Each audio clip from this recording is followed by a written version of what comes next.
Hello friends, എല്ലാവർക്കും നമസ്കാരം. നിങ്ങളെവരും കാത്തിരിക്കുന്ന രേവതിയുടെയും സച്ചിയുടെയും ഇന്നത്തെ വിശേഷത്തിലേക്ക് എല്ലാ കൂട്ടുകാർക്കും സ്വാഗതം. എല്ലാവർക്കും നല്ലൊരു ദിവസം ആശംസിച്ചുകൊണ്ട് തന്നെ വിശേഷത്തിലേക്ക് കടക്കപ്പം ലൈക്ക് അടിക്കാൻ മറക്കരുത്. ലൈക്ക് ഹൈപ്പ് ഇപ്പൊ തന്നെ ഒരെണ്ണം അടിച്ചിട്ട് വീഡിയോ കാണാൻ വേണ്ടി ശ്രമിക്കണേ. അപ്പൊ വിശേഷത്തിലേക്ക് കടക്കാണ്. തുടങ്ങുമ്പോൾ തന്നെ കാണിക്കുന്നത് നമ്മുടെ രേവതിയുടെ നിരപരാധിത്വം തെളിഞ്ഞിരിക്കുന്നു. രേവതി പൈസ എടുത്തിട്ടില്ല എന്ന് എല്ലാവർക്കും മനസ്സിലാകുന്നു. അങ്ങനെ നമ്മുടെ രവീന്ദ്രൻ ഭയങ്കരമായിട്ടും ദേഷ്യപ്പെടുകയാണ് ചന്ദ്രയോട്. നീ എന്തു പണിയാ കാണിച്ചത്? നീ കാണിച്ചത് ഒട്ടും ശരിയല്ല. നീ അവിടെ ശ്രുതി വന്നിട്ടുണ്ടായിരുന്നല്ലോ, ശ്രുതി നിനക്ക് ഭക്ഷണവും കൊണ്ട് വരാറുണ്ടായിരുന്നല്ലേ നീ പറഞ്ഞത്? വന്നെന്നും അല്ലേ നീ പറഞ്ഞത്? അപ്പൊ നീ ശ്രുതി എടുത്തെന്ന് എന്തുകൊണ്ട് പറഞ്ഞില്ല? അപ്പൊ നിനക്ക് വേണമെങ്കിൽ ശ്രുതി എടുത്തെന്ന് പറയാലോ. അതൊക്കെ പോട്ടെ.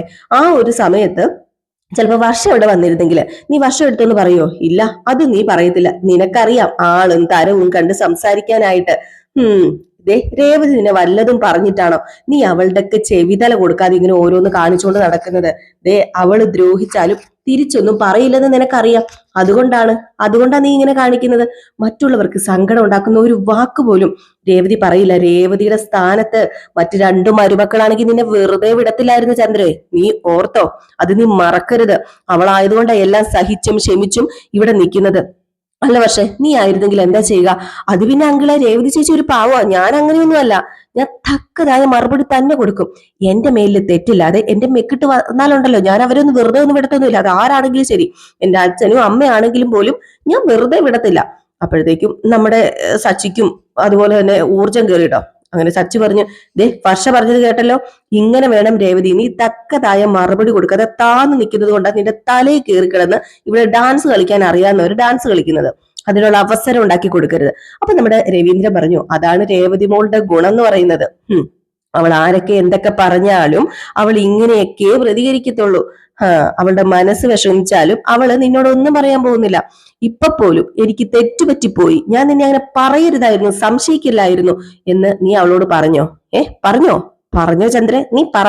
ഇപ്പോഴും നിന്നെ ന്യായീകരിച്ചുകൊണ്ടിരിക്കല്ലേ? നിനക്ക് അതല്ലേ അറിയത്തുള്ളൂ, നിന്നെ ന്യായീകരിക്കാന്. അപ്പൊ സച്ചി പറഞ്ഞു, വിടച്ച, ഇവരോടൊന്നും പറഞ്ഞിട്ട് ഒരു കാര്യമില്ല. ചന്ദ്രേ, എനിക്ക് പറയാനുള്ളത് ഞാൻ പറയും. ഞാൻ നിന്റെ ഭർത്താവാണ്. ഇനിയെങ്കിലും എന്തെങ്കിലും ചെയ്യുമ്പോഴും പറയുമ്പോഴും ആലോചിക്കുക, ചിന്തിക്കുക. രേവതിയും രേവതിയുടെ അമ്മയും അനിയത്തിയും സഹോദരനൊക്കെ പാവങ്ങളായതുകൊണ്ട് നിനക്ക് എന്തും പറയാന്നുള്ള ഒരു വിചാരം ഉണ്ടെങ്കിൽ അത് നിന്റെ കയ്യിൽ തന്നെ വെച്ചാ മതി. അത് പൂട്ടി നീ താക്കോല് നിന്റെ കയ്യിൽ പിടിച്ചോ. ഒരിക്കലും അതിന് തുറക്കാനായിട്ട് ഞാൻ സമ്മതിക്കത്തില്ല. അവക്ക് ചോദിക്കാനും പറയാനും ആരുമില്ലെന്ന് വിചാരിക്കണ്ട. അവളുടെ അച്ഛനിന്ന് ജീവിച്ചിരിപ്പില്ല, പക്ഷേ അവളുടെ അച്ഛന്റെ സ്ഥാനത്തെ ഞാനുണ്ട്, അവളുടെ സ്വന്തം അച്ഛന്റെ സ്ഥാനത്ത്. അതുകൊണ്ട് അവളെ ആരെങ്കിലും എന്തെങ്കിലും പറഞ്ഞാൽ തിരിച്ചു പറയാന് എനിക്കറിയാം. രേവതിനെ കരയിപ്പിച്ചാൽ ഞാൻ ചോദിക്കും, പ്രതികരിക്കും, അത് ആരോടാണെങ്കിലും. ഇത് കേട്ടപ്പോ നമ്മുടെ രേവതിക്ക് എന്തോ സന്തോഷമായിട്ടോ. രേവതിയുടെ കണ്ണൊക്കെ നിറഞ്ഞൊഴുകാണ്. സന്തോഷം കൊണ്ട് കണ്ണൊക്കെ നിറഞ്ഞ് വിതുമ്പി ഒരു ചെറു പുഞ്ചിരിയോടുകൂടി ഒരു ആനന്ദ കണ്ണീര് തന്നെ വരുന്നത്. അങ്ങനെ നമ്മുടെ രേവതി അച്ഛാന്നും വിളിച്ചുകൊണ്ട് നമ്മുടെ രവീന്ദ്രന്റെ അടുത്ത് ഇങ്ങനെ കൈ കൂപ്പുവാണ് കേട്ടോ. അപ്പോഴത്തേക്ക് മോൾ എന്താ ഈ കാണിക്കുന്നത്? കരയില്ലൂട്ടോ. മോൾക്ക് എന്നും അച്ഛനായിട്ട് ഞാനുണ്ട്. മോള് വിഷമിക്കേണ്ട ഒരു കാര്യമില്ല. മോൾക്ക് മാത്രമല്ല, മോളുടെ കുടുംബത്തിന് ഞാനുണ്ട്. അതുകൊണ്ടല്ലേ മോളെ ഞാൻ ഇങ്ങോട്ട് കൈ പിടിച്ചു കൂട്ടിക്കൊണ്ട് വന്നത്. അതിന് കാരണം എന്താ? എനിക്ക് മോളെ അത്രയ്ക്ക് ഇഷ്ടപ്പെട്ടിട്ട. ഒരച്ഛന്റെ സ്ഥാനത്തല്ല, ഒരച്ഛനായിട്ട് തന്നെയാണ് നീ എന്നെ കണ്ടാ മതി. ഇത് കൂടെ കേട്ടപ്പോഴത്തേക്കും നമ്മുടെ രേവതിക്ക് സഹിക്കാൻ പറ്റിയില്ല കേട്ടോ. രേവതി ഭയങ്കരമായിട്ട് കരഞ്ഞിട്ട് നമ്മുടെ രവീന്ദ്രനെ കെട്ടിപ്പിടിക്കാണ്. ശ്രുതിക്കും ഇതൊക്കെ കണ്ട് വലിയ മീച്ചൊന്നുമില്ല. ശ്രുതി പതുക്കെ അങ്ങ് പെരക്കകത്ത് കയറി പോയിട്ടോ. ശ്രുതി ആണെങ്കിൽ എന്താ കാണിക്കുന്നേ, പുവർ ബോയ്സ് പുവർ ഗേൾസ് എന്നൊക്കെ പറഞ്ഞുകൊണ്ട് അവിടെ നിപ്പുണ്ട്. അപ്പോഴത്തേക്കും നമ്മുടെ ശ്രുതി പ്ലാൻ ചെയ്തതുപോലെ തന്നെ നടന്നു. എന്റെ 5 ലക്ഷം രൂപ പോയി കിട്ടി.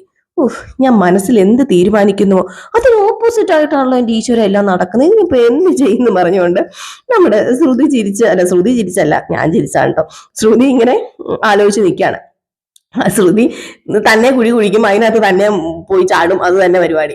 എന്നാൽ ഇതൊക്കെ കഴിഞ്ഞിട്ട് അടുത്ത സീൻ എന്ന് പറയുന്നത് നമ്മുടെ രേവതിയും സച്ചിയും കൂടി ചേർന്നിട്ട് പൈസയൊക്കെ കിട്ടിയല്ലോ, അതൊക്കെ ഒന്ന് സെറ്റ് ആക്കുകയാണ്. അങ്ങനെ അവരുടെയും കയ്യിൽ നിന്ന് ഇവരുടെയും കയ്യിൽ നിന്നൊക്കെ മേടിച്ചല്ലോ, ആ പൈസയൊക്കെ കൊടുക്കണമല്ലോ. അപ്പൊ നമ്മുടെ രേവതി പറയാ, സച്ചേട്ടൻ മേടിച്ച പൈസയൊക്കെ കൊടുക്ക്. അത് കഴിഞ്ഞിട്ട് നമുക്ക് അമ്മയുടെ പൈസയൊക്കെ തിരിച്ചു കൊടുത്താൽ മതി.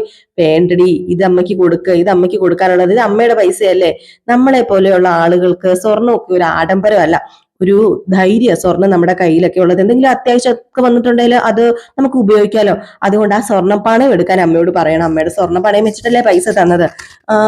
പിന്നെ പിന്നെ ഒരു 25,000 രൂപ എടുത്ത് അച്ഛന് കൊടുക്കണം. അച്ഛൻ പൈസ തന്നായിരുന്നല്ലോ, അത് ഞാൻ അച്ഛന് ക്യാഷ് കൊടുത്തായിരുന്നല്ലോ. അതാണല്ലേ ക്യാഷ് കുറവ്. വെറുതെ അല്ല, ആ ക്യാഷ് എവിടെ പോയിന്ന് ഞാൻ ചോദിക്കാൻ വരുമായിരുന്നു. അത് പിന്നെ നമ്മൾ ചോദിക്കാതെ അല്ലേ അച്ഛൻ പൈസ തന്നത്. നമ്മളെ വിഷമം അറിഞ്ഞ് അച്ഛൻ പൈസ തന്നു. ഞാൻ കൊടുത്തപ്പം അച്ഛൻ മേടിച്ചൊന്നുമില്ല, നിങ്ങള് വെച്ചോന്നൊക്കെ പറഞ്ഞു. പക്ഷെ ഞാൻ നിർബന്ധിച്ചു കൊടുത്തതാണ്. അപ്പോഴത്തേക്കും അച്ഛൻ മേടിച്ചു. പിന്നെ ഈ ക്യാഷ് ബാങ്കിൽ ഇടണം, എന്തെങ്കിലും ആവശ്യം ഉണ്ടെങ്കിൽ ഞാൻ എടുത്തു തരാമെന്നും പറഞ്ഞിട്ടുണ്ട്. എൻ്റെ അച്ഛൻ അങ്ങനെയാടി. എൻ്റെ അച്ഛനെ ഒരു ക്യാഷും ആരുടെ കയ്യിൽ നിന്ന് മേടിക്കത്തില്ല. അങ്ങനെ ഒരുവിധം എല്ലാ പ്രശ്നങ്ങളും അവസാനിച്ചു അല്ലേ സച്ചേട്ടാ? ആശ്വാസമായി. ഞാൻ ക്യാഷ് മോഷ്ടിച്ചില്ലെന്ന് തെളിഞ്ഞല്ലോ, സമാധാനം. അതെങ്ങാനും തെളിഞ്ഞില്ലായിരുന്നെങ്കിലും ജീവിക്കാതിരിക്കുന്നതായിരിക്കും നല്ലത്. സമാധാനം കിട്ടുമോ? എന്തിനാ മോളെ തെറ്റ് ചെയ്യാത്തിടത്തോളം കാലം ഭയക്കുന്നത്? അതിന്റെ കാര്യമുണ്ടോ? അതിന്റെ ഒരാവശ്യമില്ല. ഇപ്പൊ തന്നെ നീ കണ്ടില്ലേ. പറയാതിരിക്കുന്നത് സത്യം പറഞ്ഞാൽ ഭേദം. അമ്മ വാ തുറക്കില്ലെന്ന് പറഞ്ഞാൽ വാ തുറക്കില്ല. അച്ഛൻ വേണ്ടത് കൊടുത്തിട്ടുമുണ്ട്. അല്ല, അമ്മ എന്നെ കുറ്റപ്പെടുത്തിയപ്പം അച്ഛൻ എന്റെ കൂടെ നിന്നു. ഒരിക്കലും ഞാൻ അങ്ങനെ ചെയ്യില്ല എന്ന് അച്ഛൻ പറഞ്ഞു. അത് കേട്ടപ്പോൾ തന്നെ ഉണ്ടല്ലോ എനിക്ക് ഭയങ്കര ആശ്വാസമായി. അച്ഛനും എന്നെ പോലെ തന്നെ ഒരേ സമയം സങ്കടവും ദേഷ്യവും ഒക്കെ വന്നു. എനിക്കൊരു പേടിയുണ്ടായിരുന്നു അമ്മേനെ ഇനി തല്ലുവോന്നൊക്കെ. അച്ഛൻ തല്ലത്തൊന്നുമില്ലടി. അച്ഛന്റെ മനസ്സ് അങ്ങനെയാ. ചെറിയ പ്രായം മുതൽ ഈ വീട്ടിൽ എന്നെ ആകെ സപ്പോർട്ട് ചെയ്തിരുന്ന ആരാന്നറിയാമോ? എൻ്റെ അച്ഛൻ മാത്രമാ. അങ്ങനത്തെ പോലെ ഒരു മനുഷ്യൻ എൻ്റെ കൂടെ ഇല്ലായിരുന്നെങ്കിലേ എന്നേ ഞാൻ ഈ വീട് വിട്ട് പോയിട്ടുണ്ടാവുന്നത് നിനക്കറിയാമോ? ഇങ്ങനെ ഒരു അച്ഛനെ കിട്ടിയത് എൻ്റെ സച്ചേട്ടൻ്റെ ഒക്കെ ഭാഗ്യ സച്ചേട്ടാ. അതുകൊണ്ടല്ലേ ഞാൻ ഏതോ ജന്മത്തിൽ എന്തോ പുണ്യങ്ങളൊക്കെ ചെയ്തിട്ടുണ്ട്. അത് ശരിയാ, ഞാനും എന്തോ പുണ്യമൊക്കെ ചെയ്തിട്ടുണ്ട് രേവതി. അതുകൊണ്ടാ ഇതുപോലൊരു അച്ഛനെ നമുക്ക് കിട്ടിയത്. വിഷമിപ്പിക്കാൻ പാടില്ല, ഒരിക്കലും അച്ഛനെ വിഷമിപ്പിക്കാൻ പാടില്ല. പിന്നെ നീ അമ്മ പറഞ്ഞൊന്നും കാര്യമാക്കണ്ട കേട്ടോ, അതൊക്കെ വിട്ട് കളഞ്ഞേരെ. നമുക്ക് മനസ്സിലെടുക്കാൻ എന്തൊക്കെ നല്ല കാര്യങ്ങളുണ്ട് അത് മാത്രം മനസ്സിലെടുത്താൽ പോരെ. പിന്നെ പൂ കൊടുക്കാൻ പോകുമ്പോൾ ഭാമ്യാനിയുടെ കയ്യിൽ നിന്ന് 2 ലക്ഷം രൂപ മേടിക്കണം കേട്ടോ. അതുകൂടെ കിട്ടിയാലേ സത്യം പറഞ്ഞാൽ സമാധാനം ആവത്തുള്ളൂ. പിന്നെ ബാക്കി തുക നമുക്ക് കുടുക്കിക്കകത്തിട്ടേക്കാം. അത് നമ്മൾ കുടിക്കാൻ എടുത്ത പൈസയല്ലേ, അതിൽ അവിടെ കിടക്കട്ടെ. നമുക്കും റൂമൊക്കെ കെട്ടണ്ടേ, നമ്മുടെ സ്വപ്നങ്ങളൊക്കെ സാധിക്കണ്ടേ. നിന്റെ ശപഥം ഒക്കെ നീ മറന്നുപോയോ? ഇല്ല സച്ചേട്ടാ, എല്ലാം ഞാൻ ഓർത്തിരിപ്പുണ്ട്. അത് നീ മറക്കത്തില്ല, എനിക്കറിയാം. പിന്നെ ഓട്ടക്കാരൻ ഇവിടെ ഉള്ളത്, അത് നീ മറക്കണ്ട. അതുകൊണ്ട് പൂട്ടി താക്ക് ഒരു ഭദ്രമായിട്ട് വെച്ചോ. ഓട്ടക്കാരന്റെ കണ്ണിപ്പെട്ട തീർന്ന്. എന്നിട്ട് ഏതായാലും നമ്മുടെ രേവതി അതൊക്കെ എടുത്തോണ്ട് അങ്ങ് അകത്തേക്കൊക്കെ കയറി പോവാണ് കേട്ടോ. ഈ സമയത്ത് ഷോറൂമിൽ നിൽക്കുന്ന നമ്മുടെ ശ്രുതിയെ കാണിക്കുന്നത്. ശ്രുതിയാണെങ്കിൽ ഒരു ഫോൺ എടുത്തിട്ട് ആരെയൊക്കെ വിളിച്ചോണ്ട് നിൽക്കുക. അപ്പൊ ശ്രുതിയാണെ പതുക്കെ നമ്മുടെ ശ്രുതിയുടെ അടുത്തേക്ക് ചെന്നിട്ട് ആ ക്യാഷ് എടുത്ത് കൊടുക്കേണ്ട ഒരാവശ്യമില്ലായിരുന്നു. എന്റെ പൊന്നു ശ്രുതി, എനിക്ക് ദേഷ്യം വരുന്നുണ്ട്, അതങ്ങ് വിട്ടുകളാ. അതൊക്കെ എന്നെ തലയിൽ കൊണ്ട് നടക്കുന്നു. ഒന്ന് ഉഷാറായിട്ട് നിൽക്കുക. കസ്റ്റമേഴ്സ് ഒക്കെ കണ്ടു കഴിഞ്ഞിട്ടുണ്ട് എന്താ വിചാരിക്കുക? ചില ചുമ്മാ ഇവിടെ ആടി തൂങ്ങി നിൽക്കാതെ പൈസ പോയിന്ന് വെച്ചോണ്ട് ഇപ്പൊ എന്താ നമ്മുടെ വീട്ടിലുള്ളവർക്കല്ലേ കൊടുത്തത് എന്നൊക്കെ പറഞ്ഞുകൊണ്ട് ഇതേ സമയത്ത് അവിടെ ഉള്ളൊരു സ്റ്റാഫ് വരികയാണ് കേട്ടോ. ശ്രുതിയുടെ അടുത്തേക്കാണ് വരുന്നത്. ശ്രുതിയുടെ അടുത്തേക്ക് ഇന്ന് രാവിലെ കട തുറക്കുമ്പം കടയുടെ അവിടുത്തെ സ്റ്റെപ്പിൽ നിന്ന് കിട്ടിയതാ എന്നും പറഞ്ഞുകൊണ്ട് 2 or 3 മുട്ട ഉണ്ട് കേട്ടോ. അത് കൊടുക്കുകയാണ് നമ്മുടെ ശ്രുതിയുടെ കയ്യില്. ഓഹോ, മുട്ടയാണെങ്കിൽ ആ പൈലി എടുക്കാൻ മറന്നതായിരിക്കും. അന്ന് കുറെ പൈസ കൊടുത്തതല്ലേ, ചീഞ്ഞതാ, നീ കൊണ്ട് കളഞ്ഞേരെ. എന്തൊരു നാറ്റവാ. പക്ഷെ ആ മുട്ടയില് എന്തോ അസ്ഥികൂടത്തിന്റെ ചിഹ്നവും ഒരു ഇൻറ്റും ഒക്കെ ഉണ്ട് കേട്ടോ. ഇത് കണ്ടതും നമ്മുടെ ശ്രുതി, ഇതെന്താ ഇങ്ങനത്തെ ഒരു മുട്ട? പടമൊക്കെ വരച്ചു വെച്ചേക്കുന്ന മുട്ടയോ? ഇപ്പം പടം വരച്ചിട്ടാണോ കോഴി മുട്ട ഇടുന്നത്? ഈ സമയത്താണ് നമ്മുടെ പാർക്കുമേറ്റ് വരുന്നത് കേട്ടോ. അപ്പോഴത്തേക്കും നമ്മുടെ ശ്രുതിയും മുട്ട കണ്ടിട്ട് ഭയങ്കര ആശ്ചര്യത്തോടു കൂടി ഇങ്ങനെ നിൽക്കുകയാണ്. അങ്ങനെ നമ്മുടെ ശ്രുതി പറയുന്നുണ്ട്, ഇതൊക്കെ കണ്ടിട്ട് ഒരു കളിപ്പാട്ടം പോലെ ഉണ്ട്. ഇപ്പോഴത്തെ കോഴി ഇങ്ങനെയാണോ എന്റെ ദൈവമേ എന്നൊക്കെ പറഞ്ഞ് ചിരിക്കുന്നു. അപ്പൊ അവിടെ സ്റ്റാഫ് നിന്നപ്പോഴത്തേക്കും പറഞ്ഞു, നീ എന്തിനാ ഇവിടെ നിൽക്കുന്നത്? നീ പോയി കസ്റ്റമറിനെ ഡീൽ ചെയ്യ. നീ പോ അല്ലാതെ ഇവിടെ നിൽക്കാതെ പടവും വരച്ചോണ്ട് വന്നേക്കോ മുട്ടയില് ചുമ്മാ ഇത് എന്നൊക്കെ പറയപ്പോഴത്തേക്ക് നമ്മുടെ പാർക്ക്മേറ്റ് വന്നപ്പോഴത്തേക്ക് ഇതെന്താ നിങ്ങൾ ഇങ്ങനെ ചിരിക്കുന്നത്? എനിക്കൊന്നും മനസ്സിലാവുന്നില്ല. നിങ്ങൾ എന്ത് തമാശ പറഞ്ഞത്? തമാശയോ? എന്റെ പൊന്നു ബ്രോ, ഈ കോഴിമുട്ട കണ്ടാൽ ആർക്കാ ചിരി വരാത്തത്? നമ്മുടെ ഷോറൂമിന്റെ മുമ്പിൽ നിന്ന് കിട്ടിയതാ. നോക്കിക്കേ കോഴിമുട്ട വരച്ചു വെച്ചേക്കുന്ന പടം. ഇത് കണ്ടതും നമ്മുടെ പാർക്കുമേറ്റ് അയ്യോ എന്താ ബ്രോ ഇത്?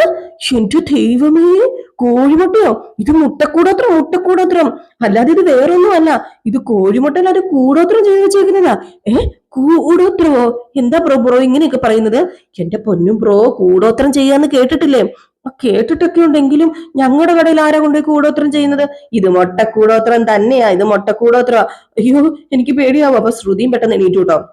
കേട്ടിട്ടൊക്കെ ഉണ്ടല്ലോ മുട്ടക്കൂടോത്രം എന്ന്, ആദ്യമായിട്ടാ കാണുന്നവര്. ഇങ്ങനെയാണ് മുട്ടക്കൂടോത്രം? അതേന്നേ, ഇത് തന്നെയാ മുട്ടക്കൂടോത്രം. ബ്രോയോടുള്ള അസൂയുള്ള ആരോ കൂടോത്രം ചെയ്ത് മുട്ട കൊണ്ട് ഇവിടെ വെച്ചേക്കുന്നതാ, ഈ ഷോറൂം പൂട്ടി പോകാനും ഈ ഷോറൂമിൽ എന്തെങ്കിലും സംഭവിക്കാൻ വേണ്ടിയിട്ട്. എന്റെ ഒരു ബന്ധുവിന്റെ കടയ്ക്ക് മുമ്പിലെ ഇതേപോലെ ആരോ കൂടോത്രം ചെയ്ത് 3 മുട്ട കൊണ്ടുവച്ചു. അതോടുകൂടി കച്ചവടം നിന്നുപോയി. എന്ത് തൊട്ടാലും നഷ്ടം, പിടിച്ചാലും നഷ്ടം. ലാസ്റ്റ് അദ്ദേഹം കടക്കാരനായിട്ട് കട പൂട്ടേണ്ടി വന്നു ബ്രോ. അങ്ങനെ സംഭവിക്കും. ഒരു 3 മാസം മുന്നേ എന്താ സംഭവിച്ചത് പറ. ഹാർട്ട് അറ്റാക്ക് വന്ന് മരിച്ചും പോയി അയാള്. അയ്യോ എന്റെ ദൈവമേ, എന്റെ ഹാർട്ടേ എന്നൊക്കെ പറയുന്നത് ഹാർട്ടിൽ ഇങ്ങനെ പിടിച്ചിട്ട് പതുക്കെ നമ്മുടെ ശ്രുതി അങ്ങനെ വീണ് പോയിട്ടോ കസേരയിൽ ഹാർട്ട് പിടിച്ചോണ്ട്. അപ്പോഴത്തേക്ക് നമ്മുടെ ശ്രുതി അയ്യോ അയ്യോ ശ്രുതി എന്താ ശ്രുതി എന്ന് പറഞ്ഞുകൊണ്ട് നമ്മുടെ ശ്രുതി അടിച്ചു ചെല്ലുന്നു. പെട്ടെന്ന് നമ്മുടെ ബ്രോയും അടുത്ത് ചെന്നു കേട്ടോ. അയ്യോ എന്റെ പൊന്നു ബ്രോ, എനിക്ക് ഹാർട്ട് അറ്റാക്ക് വരുവോ? അയ്യോ എന്റെ കട നിന്ന് പോവോ? എന്റെ കട പൂട്ടേണ്ടി വരുവോ? അയ്യോ നമുക്ക് വേണ്ടി ആരാ ഈ മുട്ടയിൽ കൂടോത്രം ചെയ്ത് വെച്ചത്? എന്റെ ഈശ്വര, ഇനിയിപ്പോ എന്താ ചെയ്യുക എന്നൊക്കെ പറഞ്ഞിട്ട് എനിക്ക് മനസ്സിലായി, ഇത് സച്ചിയായിരിക്കും, ഇത് സച്ചി തന്നെയാ. അപ്പോഴത്തേക്ക് നമ്മുടെ ശ്രുതി പറഞ്ഞു, ഇനി ഇതും പറഞ്ഞുകൊണ്ട് പോയി അടി മേടിക്കണ്ട, എന്റെ പൊന്നു ശ്രുതി ഒന്നും മിണ്ടാതിരിക്കുക, സച്ചി ഒന്നും അല്ല ഇത് ചെയ്തിരിക്കുന്നത്, ഇത് വേറെ ആരെങ്കിലും ആയിരിക്കും. നമ്മുടെ ഇതേ ബിസിനസ് ചെയ്യുന്ന വേറെ ആരെങ്കിലും ആയിരിക്കും ഈ കൂടോത്രം ചെയ്തിട്ടുണ്ടായിരിക്കുക. അയ്യോ എന്റെ കട പൂട്ടുന്ന ഓർത്തിട്ട് എന്റെ പൊന്നു ശ്രുതി എനിക്ക് പേടിയാവുന്നത്. അയ്യോ ഞാനും നല്ലൊരു ബിസിനസ്മാൻ അല്ലേ, എന്റെ അടുത്ത് ഇനി ആരും വരത്തില്ല ഒരു ഡീലിങ്ങിനും. അയ്യോ എന്റെ ബിസിനസ്സേ എന്ന് പറഞ്ഞുകൊണ്ട് പെടുന്ന കാർച്ച. അപ്പൊ നമ്മുടെ ശ്രുതി പറഞ്ഞു പേടിക്കാതെ എന്റെ പൊന്നു ശ്രുതി, ഒന്നും സംഭവിക്കത്തില്ല, ഇതിനെന്തെങ്കിലും പരിഹാരം കാണുമല്ലോ. അപ്പോഴത്തേക്ക് ബ്രോനെ വിളിച്ചോണ്ട് പോവുകയാണ്, പാർക്ക്മേറ്റിനെ വിളിച്ചോണ്ട് പോയിട്ട് എന്തെങ്കിലും ഒരു പരിഹാരം ചെയ്താൽ ഇതിൽ നിന്ന് രക്ഷപ്പെടാൻ പറ്റുമോ? എന്റെ പരിഹാരം അതൊക്കെ പോട്ടെ, ഞാൻ ഒരു ജോത്സ്യന്റെ അടുത്ത് നിന്റെ കൊണ്ടുപോയിട്ടില്ലേ, നമുക്ക് അവിടെ പോകാം. അവിടെ പോവുകയാണെങ്കിൽ ശരിയാണ്, എല്ലാം ഓക്കെ ആകും. എന്നാ നമുക്ക് അവിടെ പോകാം. പക്ഷേ അയാൾ അവിടെ ഇല്ല, നമുക്ക് ഫോൺ ചെയ്ത് നോക്കിയിട്ട് പോകാന്ന് പറഞ്ഞുകൊണ്ട് ഫോൺ ചെയ്യുകയാണ് കേട്ടോ നമ്മുടെ പാർക്ക്മേറ്റ്. അങ്ങനെ അയാൾ ഫോൺ എടുത്തു. എന്നിട്ട് പറഞ്ഞു, അതെ ഞാനാ തിരുമേനി ആനന്ദ്. തിരുമേനി സ്ഥലത്തില്ലാത്തത് കൊണ്ടാ ഞാൻ വിളിക്കുന്നത്. അന്ന് തിരുമേനിയെ കാണാനായിട്ട് എന്റെ ഒരു ഫ്രണ്ട് വന്നില്ലായിരുന്നോ? അവന്റെ ഷോറൂമിന്റെ മുമ്പിൽ നിന്ന് ഒരു കോഴിമുട്ട കിട്ടി. ഒന്നല്ല ബ്രോ, മൂന്ന് എന്ന ശ്രുതി. മൂന്നെണ്ണം. അതില് കുറച്ച് ചിത്രപ്പണിയൊക്കെ എഴുതി പിടിപ്പിച്ചിട്ടുണ്ട് തിരുമേനി. എന്താന്നറിയില്ല, കൂടോത്രം എന്നാ തോന്നുന്നത്. അപ്പൊ ശ്രുതി അതെ കൂടോത്രം തന്നെയാ. അപ്പൊ പറഞ്ഞ അതെ കൂടോത്രം തന്നെയാന്നാ തോന്നുന്നത്. അതിന് എന്തെങ്കിലും ഒരു പരിഹാരം ഉണ്ടോ തിരുമേനി? പരിഹാരം ഉണ്ടോ? എന്നാ ഞാൻ കൊടുക്കാമേ, ഫോൺ കൊടുക്കാമേ എന്ന് പറഞ്ഞുകൊണ്ട് നമ്മുടെ ശ്രുതിയുടെ കയ്യിൽ ഫോൺ കൊടുത്തു. അപ്പൊ ശ്രുതി, ഹലോ തിരുമേനി, എന്തെങ്കിലും ഒരു പരിഹാരം കണ്ടെത്തി തന്നേ പറ്റൂ, എനിക്ക് കണ്ടിട്ട് പേടിയാവുമോ തിരുമേനി, എന്താ ഞാൻ ചെയ്യേണ്ടത്? നിന്റെ പേരെന്താന്ന് കണ്ട് അപ്പുറം ചോദിച്ചെന്ന് തോന്നുന്നു. അപ്പോഴത്തേക്കും സുധീന്ദ്രൻ, ഭരണീയ നക്ഷത്രം എന്നൊക്കെ ഇങ്ങനെ പറയാണ്. അപ്പോഴത്തേക്കും അവിടെ നിന്ന് ഓപ്പോസിറ്റിൽ നിന്ന് എന്തോ ഒരു കാര്യങ്ങളൊക്കെ ഇങ്ങനെ പറയാണ്. അങ്ങനെ ഏതെങ്കിലും ഫോണൊക്കെ ചോദിച്ചു പരിഹാരം കേട്ടിട്ട്. അപ്പോഴേക്കും നമ്മുടെ പാർക്ക്മേറ്റ് ചോദിച്ചു, അല്ല എന്താ തിരുമേനി പറഞ്ഞത്? സിമ്പിൾ പരിഹാരം എനിക്ക് പറഞ്ഞു തന്നിരിക്കുന്നത്, വെറും സിംഗിൾ പരിഹാരം. പച്ചവെള്ളം കുടിക്കാതെ ഒരു ദിവസം വ്രതം എടുക്കണം. പിന്നെ ക്ഷേത്രത്തിൽ ചെന്നിട്ട് ശത്രു സംഹാര വഴിപാട് കഴിക്കണം. അതിനോടൊപ്പം തന്നെ വൃത്തിയും ശുദ്ധിയും ഒക്കെ വേണം. അത് ചെയ്തു കഴിഞ്ഞിട്ടുണ്ട് ഈ കൂടോത്രത്തിന്റെ ശക്തി ഇല്ലാതാവുന്നു. അപ്പോഴത്തേക്കാണ് നമ്മുടെ ശ്രുതി, അല്ല നിങ്ങൾ എന്താ അമ്മയുടെ പേര് പറഞ്ഞത്? അതെ, എനിക്ക് ഏറ്റവും ഇഷ്ടമുള്ളത് ആരെയാണെന്ന് ചോദിച്ചപ്പോ ഞാൻ അമ്മയാണെന്ന് അങ്ങ് പറഞ്ഞതാ. ഇത് കേട്ടത് നമ്മുടെ ശ്രുതിക്ക് തരിച്ചു കയറി. അല്ല നിന്നെ എനിക്കിഷ്ടാ, എന്നാലും അമ്മയല്ലേ. അപ്പോഴത്തേക്കാണ് നമ്മുടെ പാർക്ക്മേറ്റ് ചോദിച്ചത്, അതെന്താ അങ്ങനെ ചോദിച്ചത്? അല്ല ഈ കൂടോത്രം എന്നെ മാത്രമല്ല, എന്റെ കൂടെയുള്ള എനിക്ക് ഏറ്റവും ഇഷ്ടമുള്ള ആളെയും കൂടെ ബാധിക്കുന്നതാണ് തന്ത്രി പറഞ്ഞത്. അതിനുള്ള പരിഹാരക്രിയ ചെയ്തില്ല എങ്കിൽ എന്റെ ബിസിനസ് തകരും, പൊട്ടി പാളീഷായി പോകും, ഷോറൂം പൂട്ടും, ഞാൻ ആകെ തകർന്നു പോകും. എന്റെ പൊന്നു ബ്രോ, ചെയ്തേ പറ്റൂ. പാവം എന്റെ അമ്മയ്ക്ക് ജീവഹാനി വരെ ഉണ്ടാവുന്ന പറഞ്ഞത്. അയ്യോ എനിക്ക് ആകെപ്പാടെ പേടിയാവുക. പെട്ടെന്ന് തന്നെ എല്ലാ പരിഹാരവും ചെയ്യണം. അപ്പോഴത്തേക്ക് നമ്മുടെ ശ്രുതി പറഞ്ഞത്, എന്റെ പേര് പറയാത്തത് നന്നായി. അങ്ങനെയാണെങ്കിൽ എനിക്കും കൂടെ ദോഷം ഉണ്ടാവുമായിരുന്നല്ലോ. എടി നീ അങ്ങനെ പറയാതിരി, ഇനിയിപ്പൊ അമ്മയും എന്റെ കൂടെ വ്രതം എടുക്കേണ്ടി വരും. അല്ല മകന് വേണ്ടി ജീവൻ പോലും കൊടുക്കാൻ തയ്യാറാകുന്ന അമ്മയല്ലേ, അപ്പൊ പിന്നെ രണ്ടുപേരും കൂടെ ചേർന്ന് വ്രതമൊക്കെ എടുത്ത് ക്ഷേത്രത്തിലൊക്കെ പോയി വഴിപാടൊക്കെ കഴിച്ച് ഈ കൂടോത്രത്തിന്റെ ശക്തി അങ്ങ് ഇല്ലാതാക്കണം. പിന്നെ കുഴപ്പമില്ലല്ലോ ബ്രോ എന്ന് നമ്മുടെ പാർക്ക്മേറ്റ് പറഞ്ഞു. അപ്പൊ ശ്രുതിയോട് പറയാ, അത് പിന്നെ ആ തിരുമേനി 1000 രൂപ അങ്ങോട്ടേക്ക് അയച്ചു കൊടുക്കാൻ വേണ്ടി പറഞ്ഞു. ഇപ്പം തന്നെ 1000 രൂപ അങ്ങോട്ടേക്ക് അയച്ചു കൊടുക്കണ്ടേ നമുക്ക്? അപ്പോഴത്തേക്ക് ശ്രുതിക്ക് ദേഷ്യം വന്നിട്ട് ഇങ്ങനെ നോക്കി പേടിപ്പിച്ച് ദഹിപ്പിക്കുകയാണ്. അപ്പോഴത്തേക്ക് നമ്മുടെ ശ്രുതി ആണെങ്കിൽ കൊടുക്കണ്ടേ എന്നൊക്കെ നമ്മുടെ ശ്രുതി തീരുമാനിക്കണം ആ പൈസ എടുത്ത് അനങ്ങണമെങ്കിലൊക്കെ. അല്ലാതെ നമ്മുടെ ശ്രുതിയുടെ ആ ഒരു ഇത് കാരണമല്ല ആ കട മുന്നോട്ടേക്ക് പോകുന്നത്. എല്ലാത്തിന്റെ ഒരു കോർഡിനേറ്റർ എന്ന് പറയുന്നത് നമ്മുടെ ശ്രുതിയാണ്. എന്നാൽ ഈ സമയത്ത് നമ്മുടെ സുധി വീട്ടിൽ വന്നിട്ട് ചന്ദ്രനെ കൂട്ടിക്കൊണ്ട് വന്നിട്ട്, അതെ അമ്മേ എനിക്കൊരു കാര്യം പറയാനുണ്ട്, ദേ പതുക്കെ പതുക്കെ പതുക്കെ സംസാരിക്കാം, നമ്മൾ സംസാരിക്കുന്ന ആരും കേൾക്കാൻ പാടില്ല, നിനക്ക് എന്താടാ വട്ടാ പറ്റിയത്?